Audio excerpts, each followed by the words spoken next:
जब यशोदा डॉक्टर गौतम से चुराया हुआ कार्ड का इस्तेमाल करके दोबारा जोन 2 में जाती है, तब अचानक वहाँ जेनी आ जाती है और उसे ऑपरेशन थिएटर जाने से रोककर कहती है, इस दरवाजे से जाना नामुमकिन है क्योंकि इसे बहुत ही मजबूत लोहे से बनाया गया है। ये सुनकर यशोदा जेनी से पूछता है, ये सब तुम्हें कैसे पता? तब जेनी कहती है, क्योंकि मैं उन्हीं के साथ मिला हुआ हूँ। ये कहकर जेनी यशोदा को दूसरे कमरे में ले जाकर मारने लगती है। इन दोनों के बीच बहुत लड़ाई होती है जिसमें जेनी की मौत हो जाती है। इसके बाद यशोदा सीधा ऑपरेशन थिएटर जाती है जहाँ पर सिर्फ खून से लटपटा सामान होता है। इधर सिक्योरिटी गार्ड को पता चल जाता है कि कोई जोन 2 में घुसा है, मगर वह उसे पकड़ पाए उससे पहले ही यशोदा एक और कमरे में घुस जाती है जहाँ पर बहुत सारी लड़कियों की लाश को जमा करके रखा है। इनमें से उसका दोस्त काजल भी होता है जो कुछ दिन पहले बच्चे जन्म देकर अपना घर चली गई, मगर असल में अब तक कोई भी लड़की यहाँ से बच्चे जन्म देकर घर नहीं लौटी पाए।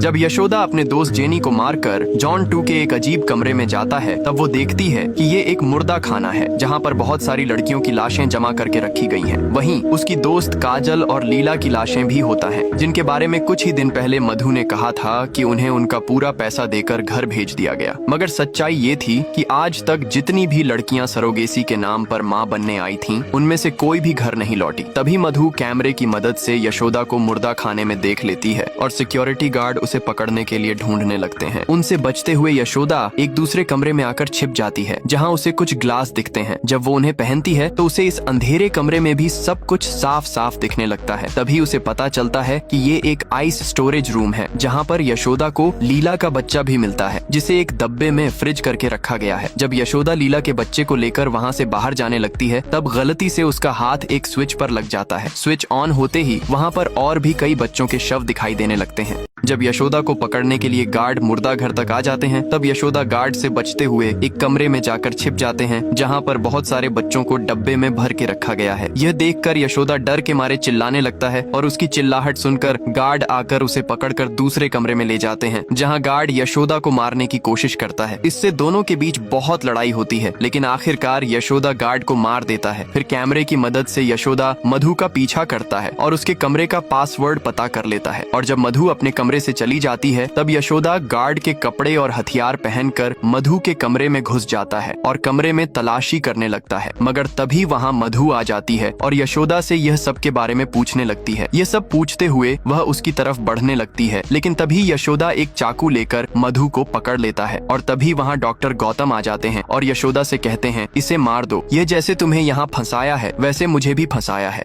जब यशोदा एक चाकू मधु की तरफ पकड़कर पूछता है, तुम लोग यहाँ इन प्रेग्नेंट लड़कियों के साथ क्या कर रहे हो? तब मधु कुछ बता पाती उससे पहले ही वहाँ गौतम आ जाते हैं और यशोदा से कहते हैं, तुम उसे कुछ मत पूछो, इसे अभी मार दो, ये एक इंसान के रूप में शैतान है और जैसे तुम यहाँ आकर फंसी हो वैसे मैं भी इसके हाथ में फंसी हूँ। फिर गौतम यशोदा को सारी सच्चाई बताने के लिए तैयार हो जाते हैं और यशोदा को बातों में उलझाकर उसकी हाथ से चाकू ले लेते हैं और उसी के गले में पकड़ लेता है। फिर वह जोर जोर से हंसते हुए कहते हैं कि वह उसे किस तरह से मारेगा। गौतम यशोदा के गले में एक छोटा सा खरोच देखकर उसे एक कुर्सी पर बांध देते हैं और मधु कहती है, क्या यशोदा, प्रेगनेंसी में क्या कोई इतना स्ट्रेस लेता है? अगर तुम्हारे बच्चे को कुछ हो जाता तो? इसके बाद मधु यशोदा को अपनी बैक स्टोरी बताने लगती है। वह बताती है कि सालों पहले गौतम और वह एक ही कॉलेज में पढ़ते थे, जहाँ एक दिन सीएम उनके कॉलेज में चीफ गेस्ट के तौर पर आई थी। वहाँ एक ब्यूटी कंपटीशन हो रहा था जहाँ मंत्री और मधु के बीच लड़कियों की ब्यूटी को लेकर बहस हो जाती है।